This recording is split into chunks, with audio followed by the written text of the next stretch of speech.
Wow.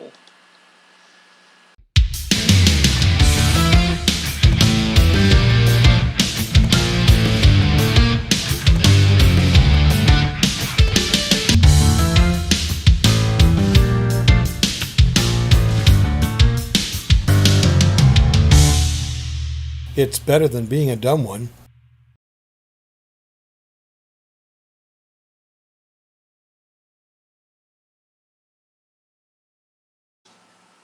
All right, testing, testing, 1, 2, 3. I think we got it. Hopefully we have it. Hopefully we have it. Let me just double check something else here. Yep, we're good. We're good there. All right. All righty. We're back with the intelligent donkey, and back with Luna, or not with Luna Rosa this time, with Nana from Nana's Shenanigans. And my wife and I are going to react to a Dream Theater song today that we were supposed to record 3 weeks ago. And it didn't happen. And it didn't happen. You all know the story. We had COVID, and we had COVID over our anniversary, which was the expected date that we were going to actually record this video, or at least have it broadcast ready for that purpose. Along the way, this was also during a week, I didn't mention this before, but I'll mention it now, during a week in which we had some very bad news and some extremely good news in the Dream Theater world. The bad news was that original lead vocalist before James LaBrie, Charlie Dominici, passed away at the age of 72. He only recorded on their very first album, called When Day and Dream Unite, or When Dream and Day Unite. Okay. It's called. That was actually the first. I did actually hear that first album on cassette tape when a friend of ours, who we haven't seen since 1992, came over and brought it on cassette tape. Yeah. Okay. Brought it over, and that was my first exposure to Dream Theater. But then I kind of sort of forgot about them for a long, long time. But anyway, the bad news is that Charlie Dominici passed away. The good news is that original drummer Mike Portnoy, who was with the band from its inception until 2009, or 2010 actually, when he left the band, is back. He is going to return to Dream Theater, and Cool. He'll be there to record their next studio album for release sometime this next year now. So That's awesome. That's awesome. And he was the drummer who recorded the original versions in the studio and on the what you saw on our reaction videos to Sacrificed Sons and Octavarium. Both of those had Mike Portnoy, and today we're going to listen to a studio version of a song with Mike Portnoy on drums as well. Okay. This one had the lyrics written by John Petrucci, and the subject matter is extremely heavy for even amongst the already heavy Dream Theater songs.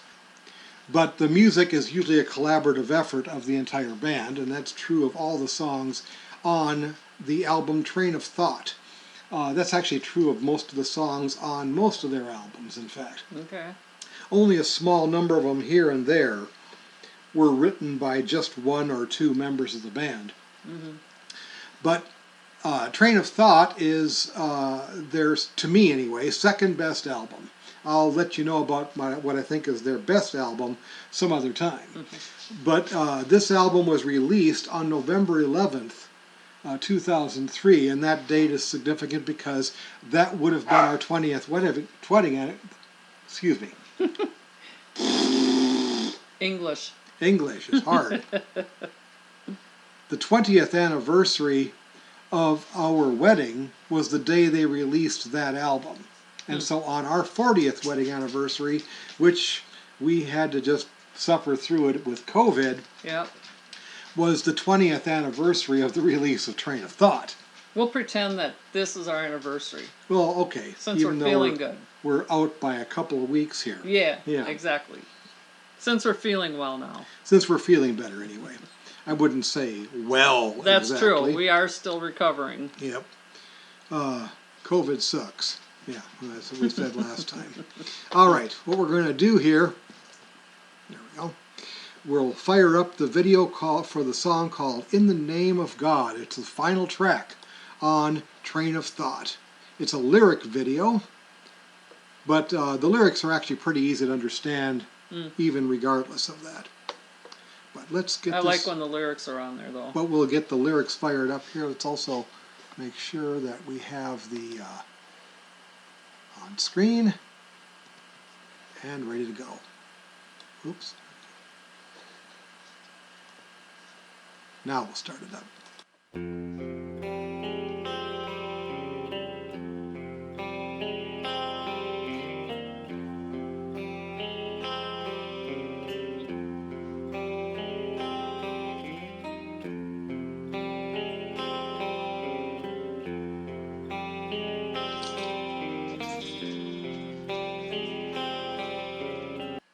Starts out catchy. Yeah, I like that mournful, plaintive Yeah. guitar stuff. Yeah. They're really good at intros. I Yeah. mean, you reacted to Octavarium, Yeah. and that had a keyboard intro. Magnificent stuff. They're always just great with the intros. Yes.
How can this be?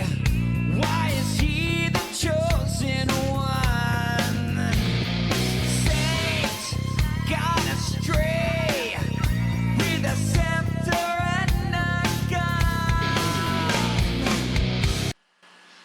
gun.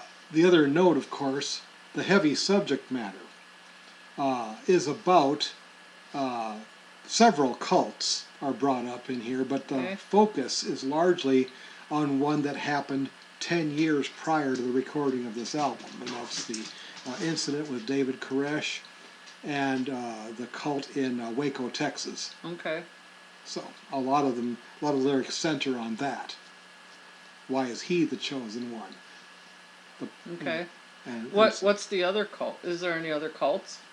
I mean, what's I don't know what the specific cults all are, but there are some mentions of it in the kind of bridge section after the second chorus. okay.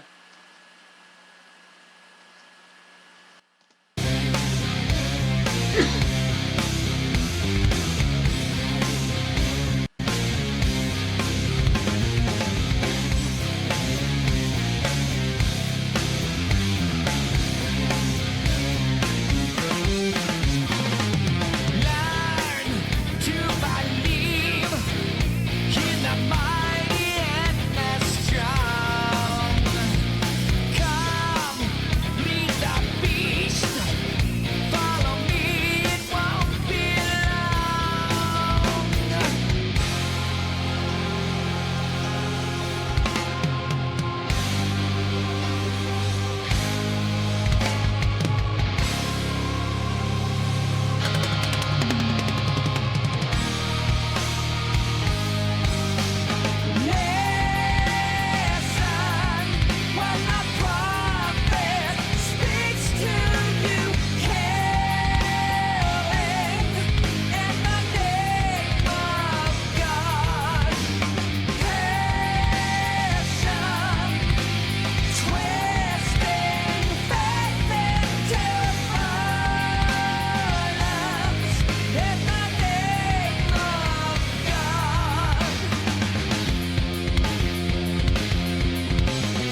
That one was a subtle reference to a cult that I remember with the that was connected with the comet Kohoutek, Okay. where they were talking about being swept away when the comet came through. Okay. I missed that. Yeah. I didn't catch it.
That bass. I know. It just goes right through to your soul. Especially if you listen to this Wow. on headphones like we're doing right now. So. Oh, I suppose, yeah.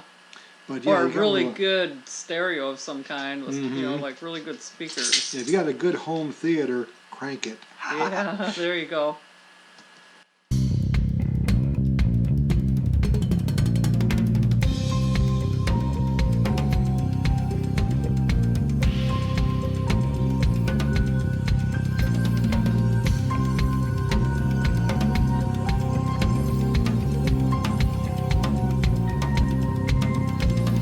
Hundreds of believers lured into a doomsday cult, all would perish in the name of God. Self-proclaimed Messiah led his servants to their death. 80 murdered in the name of God. That one's another cult because Jonestown? the incident in Waco claimed not 80 lives, but I think it was like 56 or something like that. I'd have to look it up. The way it sounded at first, hundreds. That was Jonestown. That was Jim. Yeah, that's Yeah. Jonestown. Yeah. Yep. But the 80 murdered. Not sure But- which one that's referencing. Yeah, I but- don't know. 40 sons and daughters, unconsenting plural wives. That one. But the clue there might be the unconsenting plural wives. There's a branch of Mormonism that had an incident. You know, and Mormonism is known for having polygamy. Yeah. So- Okay.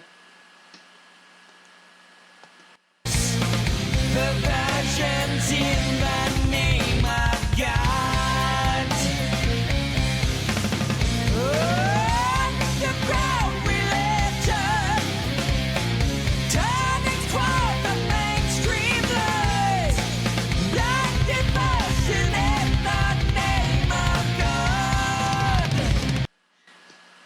Maybe if your subscribers know what all the cults are that they could put Yeah, it if in you the know which comments ones or are actually something. being referenced here, put that in the comments below. Because I'd be interested to know. Yeah, And if we're wrong about something on there, we'd like to know that too. well, sure.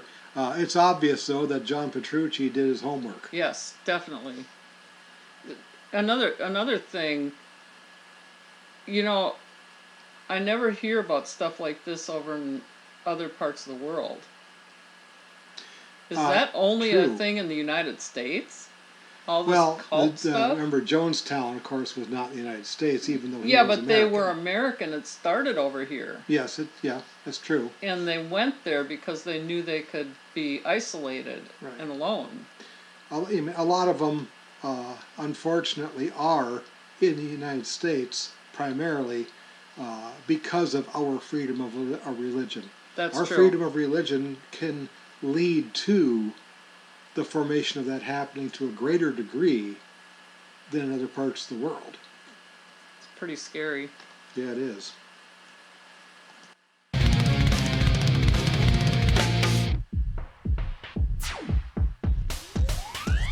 Justifying violence, citing from the holy book, teaching hatred in the name of God.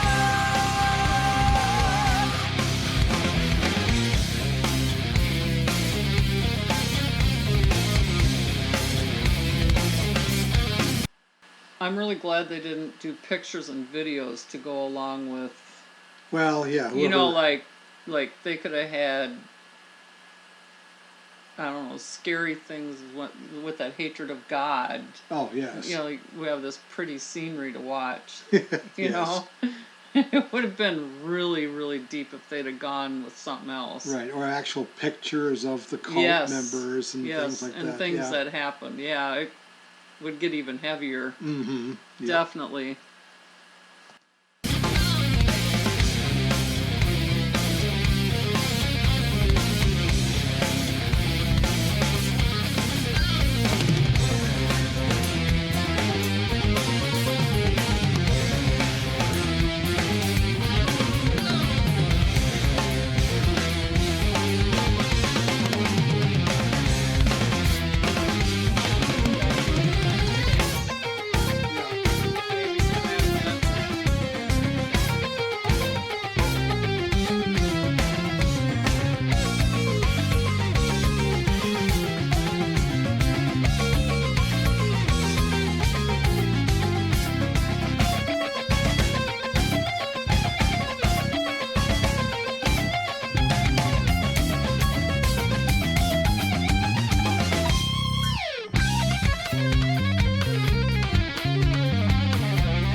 Called Not Letting You Forget that first and foremost they are a metal band. Yes. No orchestra this time, though. As you've noticed. Oh, yeah. The keyboard, Something fills was a little in. bit different. Yep. All three, four, something like that, of the other Dream Theater songs that we've reacted to, either Me with Luna Rosa or Me with You, have featured an orchestra. Both in the studio and the live version. Not this time. Yeah.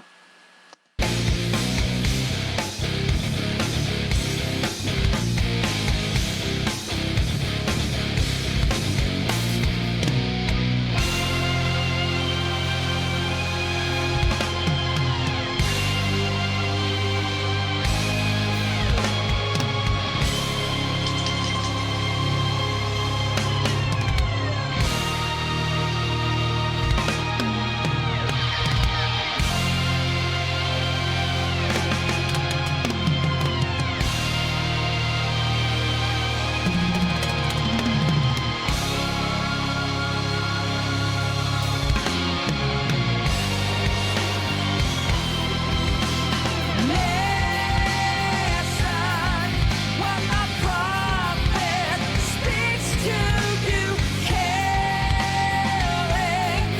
in the name of God.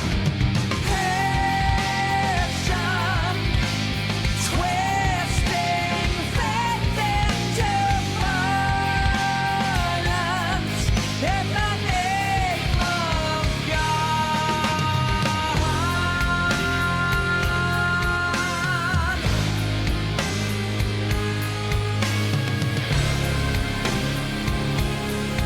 In the name of God.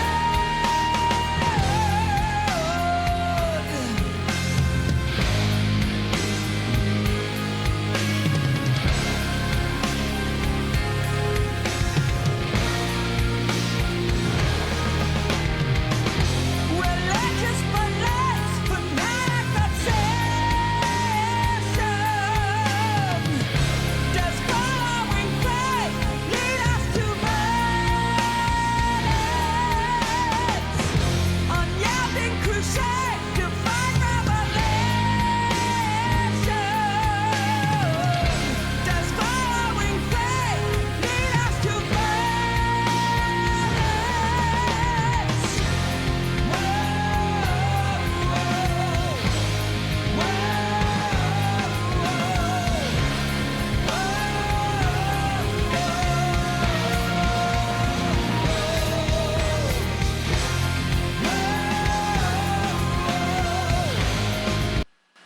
Part coming up that when you're just listening to it as opposed to seeing a music video with lyrics like this, could get missed, and maybe everybody going, what am I hearing there in the background almost?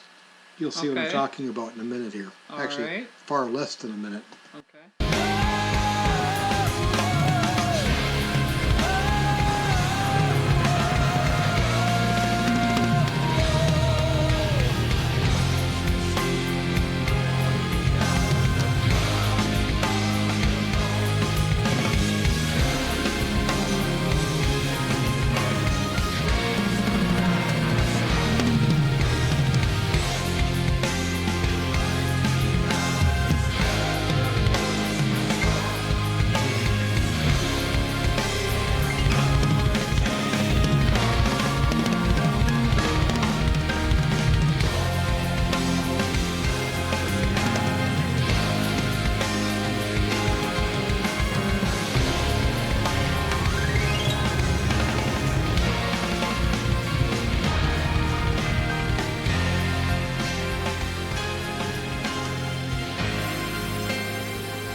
Wow.